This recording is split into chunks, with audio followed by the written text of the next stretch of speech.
Happy day ka ko. Ako day si Dr. Miguel Mendez, 36 years old, taga diri, taga Pantukan, Davao de Oro. Sa akong ma-remember, more or less na ako sa 5 years na membro na sa atong kooperatiba, sugod atong year 2020. Kanimanggong PCC, nakita na ko ni sa na naga-improve. Hantod na naghimo, nag-building, nakita na ko na naga-evolve siya. Nainganyo ko mo join sa co-op kay number one, community-driven magud siya. Parehan ako na to business ang ako ang mindset.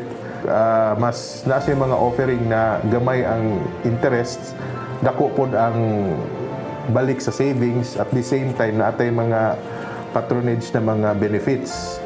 Second, nag-engage siya og community.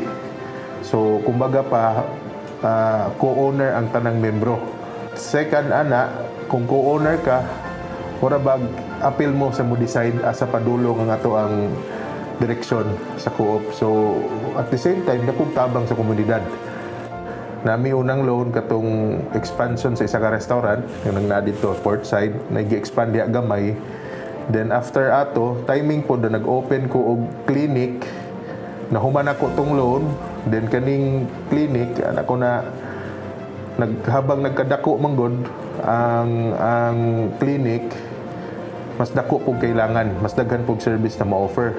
Makita manggod nato na nag-improve ang locality, ang Pantukan.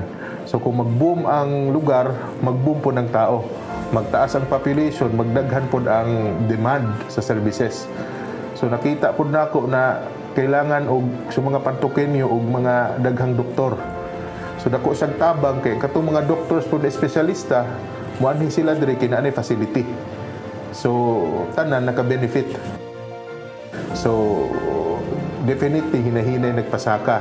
So dakong tabang ang kooperatiba na mo to'y nakapasugod na mong sa first 3 months na mo. So until now, makita nato na nami sa 8 months sa amo ang operation. So far, guwapo ang dagan sa operation. Nagkadaghan ang among mga kliyente.